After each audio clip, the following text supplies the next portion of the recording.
Hi, everyone. Ted Wyman here with another edition of Jet Setting playoff version. And we're now into the second round. And the Winnipeg Jets will be facing, wait for it, the Montreal Canadiens in the second round. Something no one predicted. Certainly wasn't on the radar even last week when the Jets swept the Edmonton Oilers in 4 straight games. Everyone thought they were destined for a meeting with the Toronto Maple Leafs, but the Habs come back from 3-1 down in the series. They win it in Game 7. Full marks to them, and they come to Winnipeg now, where the second round of the playoffs will start. And Scott Billeck of the Winnipeg Sun is here to discuss it with us. Scott, honestly, are you like everyone else, just a little shocked by what you're seeing right now? Yeah, I mean, if you would have predicted that the Jets would sweep the the Edmonton Oilers in the first round, and then I guess you could make an argument that the Leafs could have lost in the first round just based on their history and all that. So, but to think that you have basically a third, fourth place second round kind of North Division final series is not something I don't think anybody really predicted kind of coming into this. So yeah, it's interesting. It's it's totally different storylines than people thought. It's not McDavid versus Matthews. It's kind of Scheifele versus I don't know, Tyler Toffoli, Josh Anderson, Nick Suzuki. It's interesting. Like it doesn't have the same flash that you would normally have, I suppose, in terms of big names and that sort of thing at this point. But at the same time, both teams deserve to be there. I mean, Montreal came back from 3-1 down in the series and beat Toronto, who just couldn't. They basically buckled under the pressure that they do every year in the first round. And the Jets pulled out the unthinkable, really, against Edmonton, and so here we are. Wednesday night, game 1, and it's the Jets versus the Canadiens to figure out who advances to the Final Four. Yeah, still sounds crazy when you say it, but Yeah, there is one marquee matchup on this docket. There's no doubt about it, and that will be 2015 Vezina and Hart Trophy winner Carey Price against 2020 Vezina winner Connor Hellebuyck in the Jets net. Both playoff proven, both incredible goalies. That's going to be a great matchup. But I must say, I'm pretty sure Winnipeg Jets fans are a little more fearful about facing Carey Price than they would have been facing Jack Campbell of the Leafs. Yeah, it's interesting, right? Because Jack Campbell gave them all sorts of fits this season, and then the Jets didn't really play Carey Price that much this year. Not every time, but they saw a lot of Jake Allen this year just because Carey Price was injured, and Carey Price wasn't playing his best hockey during the regular season. But he's playing pretty well right now. Just before we started this, I was looking up the stats. Carey Price in over 7 games, a .932 save percentage, 6.8 goals saved above expected, whereas Connor Hellebuyck, .950 save percentage, 7.5 goals saved above expected, which is second in the league to Andrei Vasilevsky in Tampa. And Helly tops the league in goals saved above expected per 60 minutes. So you really have this titanic matchup between two of the game's elite goaltenders. Carey Price, who's been in the league for years now, a veteran of this league, a veteran of of the playoffs, and has taken a team just as far as Connor Hellebuyck has. And then you have Connor Hellebuyck, who, the reigning Vezina winner, could have a good. Well, he's probably not going to get a lot of votes this year, but should have had a good case for another, Vezina, at least a finalist nod this year, and who's really took that first round series and I don't want to say stole it, but he was a huge factor in that series, a .950 saver percentage. Not many teams are beating that. The Jets will recall in the Western Final 3 years ago, Marc-Andre Fleury went .955 in that series, or roughly around that. And it's hard to beat a team when you're saving 95% of the shots that you face. And even when the Jets weren't scoring as much in some of those games, Hellebuyck shut the door. He posted a shutout in game 2.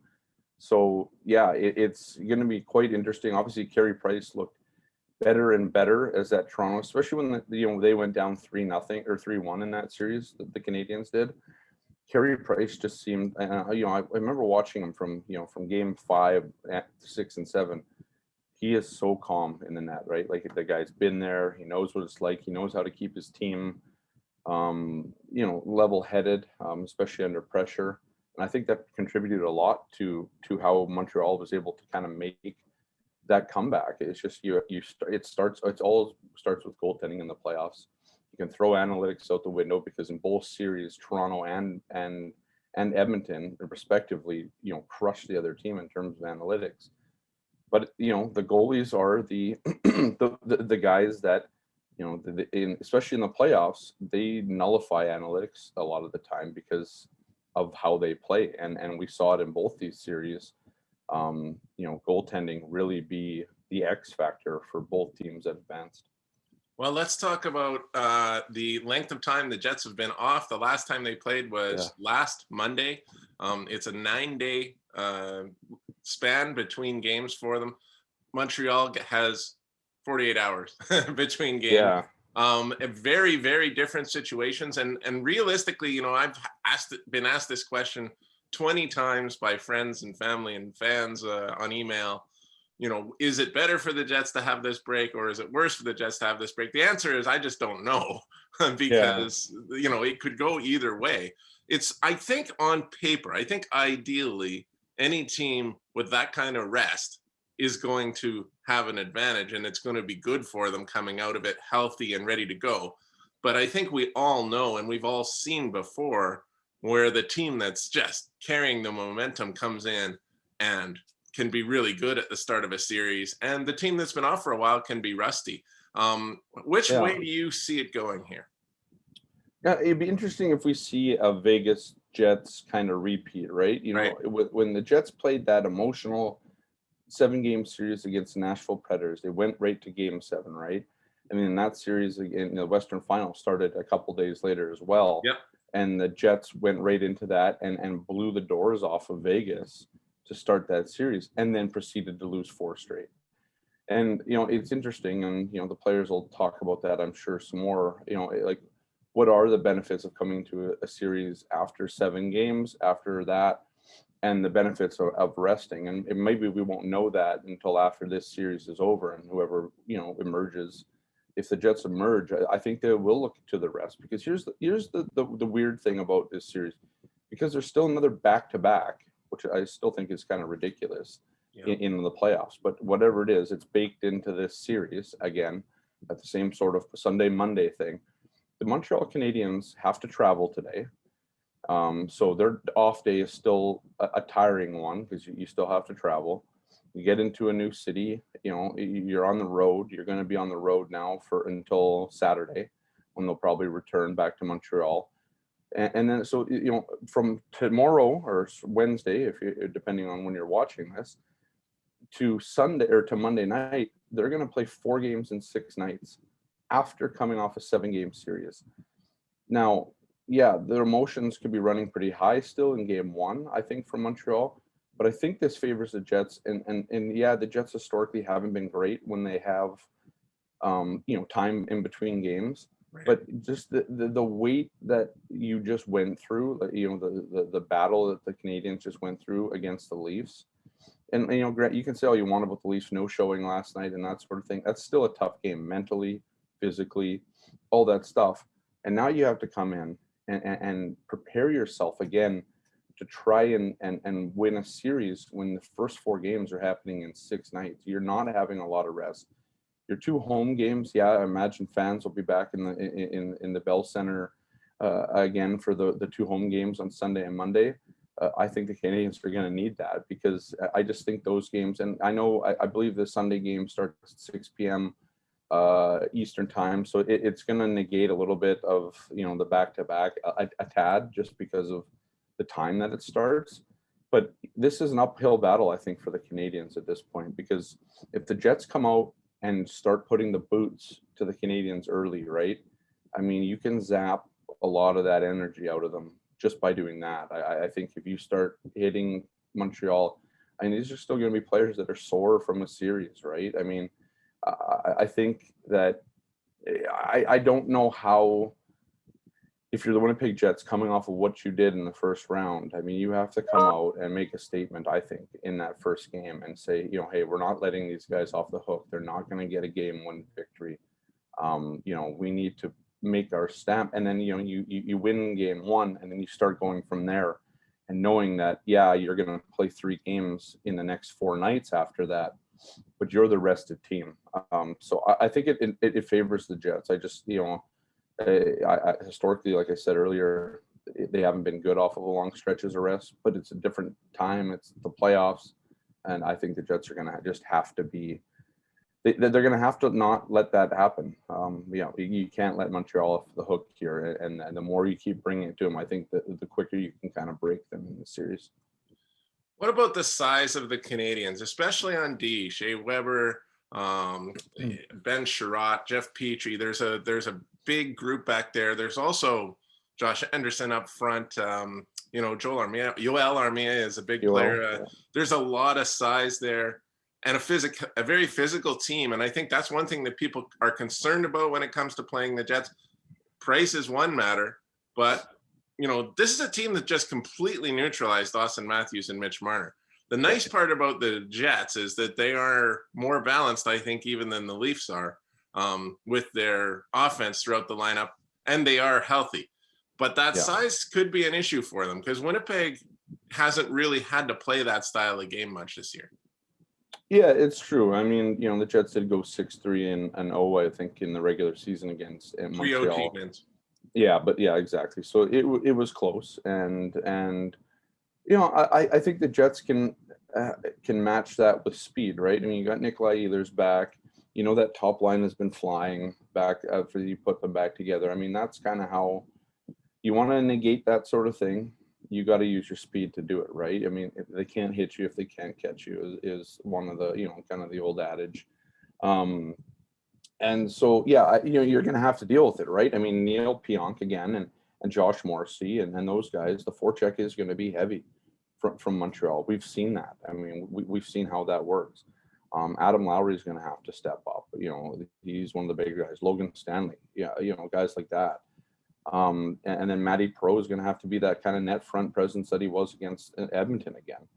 The difference between bigger guys on Edmonton and some of the bigger guys on Montreal is that the Montreal guys know what they're doing. Like, they actually use their size, right? Whether it's, like you said, Shea Weber, Ben Sherratt, or Josh Anderson, that kind of thing. Joel Edmondson's a big boy. I mean, he'll mix it up too down there as well. So. I don't know if I want to call it a concern. I mean, I think the Jets know how to play teams that are big. I mean, there's a lot of guys who were on this team, including guys like Ben Sherratt and that. Like, they know how this game was played when coming 3 years ago. But I think you got to use the speed. I mean, the Jets have it. I don't think they're going to have to play this. Well, no, they're just not. They don't have to play the same game that they played against Edmonton. You don't have to kind of try and neutralize 2 world-class Hart Trophy winners. It's a different style of game, and I think the Jets can kind of open up the taps a little bit more in this series than maybe they did against Edmonton. Because I'm not saying that you're going to get away from the defensive things that you were doing in that series, but I think you can, like I said, more of game 4 for the Jets than maybe games 1 and 2 in that Edmonton series. Well, lots of interesting connections in this series as well. You mentioned Ben Sherratt, former Jet, Yoel Armia, former Jet. They both were with the Jets in 2018 when they went to the Western Conference Final. And for fans, there's a little added treat in that, Eric Stahl is now playing for the Montreal Canadiens. And somebody named Corey Perry. There's just something about this guy that he always seems to come back and be involved and getting under Winnipeg's skin. And I think Winnipeg likes to try to get under his skin. Unfortunately for the fans, they're not going to be in the building to taunt him because he would have heard a lot. But bit of an X factor that they have there in the, Perry, who was signed in the offseason, and Stahl, who was picked up at the trade deadline. Real good veterans that have made this Canadiens team better. Yeah, and guys that know how to win, right? Both Stanley Cup winners in Eric and Corey, obviously. It's been some time since both of them won a cup. more than 10 years for both of them. But at the same time, it's, there is something to be said about that veteran presence. I thought we saw that in the Toronto Montreal series with even guys like Thornton and Spezza for Toronto. Some of the older guys aren't. Yeah, I mean, there's the thing, right? Yeah, like that's, these guys are, they have that veteran savvy about them. And Corey Perry is still the type who he can still score goals. I mean, that's, that was always his thing when he was in his prime. But he's, still that pest, right? He's still that guy that gets under your skin. I know Connor Hellebuyck doesn't like Corey Perry, and that's going to be a mental hurdle for Hellebuyck to, not let Corey Perry kind of rattle him a little bit. Or Gallagher. Yeah, and that's the other thing. Here's the thing: like when the Jets were playing, like Brendan Gallagher was the guy who was like, he's the guy that the Jets are going to have to keep in check. I remember in one of the games earlier this season, Montreal won a face-off. I even think the Jets won the face-off. Brendan Gallagher beats his man on the wing, comes in, snatches the puck before it can get to the Jets defenseman behind him, and scores a goal. I mean, this is the thing. Like, you can't take a guy like Brendan Gallagher lightly. And then, I know this is a guy who plays with his heart on his sleeve, all that stuff, but he's a fantastic player and caused fits for the Jets this season. And then you got to worry about guys like Tyler Toffoli. I mean, Tyler Toffoli, again, kind of, I don't want to say he's resurrected his career, because that's not the case. I mean, he's always been a good player, but he's been sensational for Montreal. And I think they need to deal with him, but you got to then worry about Nick Suzuki. It's not like there's no players on Montreal the Jets have to worry about. There's quite a few of them. Like Corey Perry is just gonna be one of those guys where you're probably gonna see a lot of Logan Stanley, and Logan Stanley's probably gonna wanna, kind of put, like I said before, kind of put the boots to him a little bit. I mean, the best thing that you can do with Corey Perry is kind of get him off his game. We've seen this.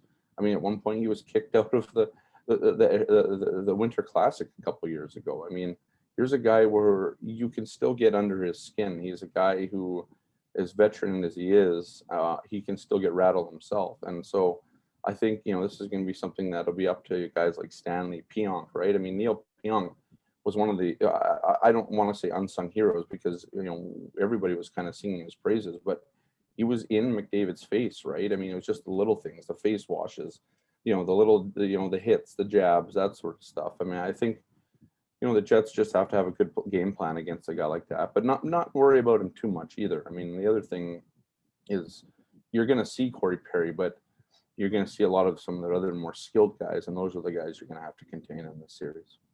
And another guy that I look at is Phil Deneau, who had a fantastic defensive series. He doesn't score much, but he's still a heck of a defensive player. Anyway, Scott, fantastic talking with you today. Lots of opportunities to do this again throughout the series against the Canadiens, and we'll keep you all posted after every game what is going on, and provide the analysis of the Jets and the Habs. So for Scott Billeck, I'm Ted Wyman. You've been watching Jet Setting.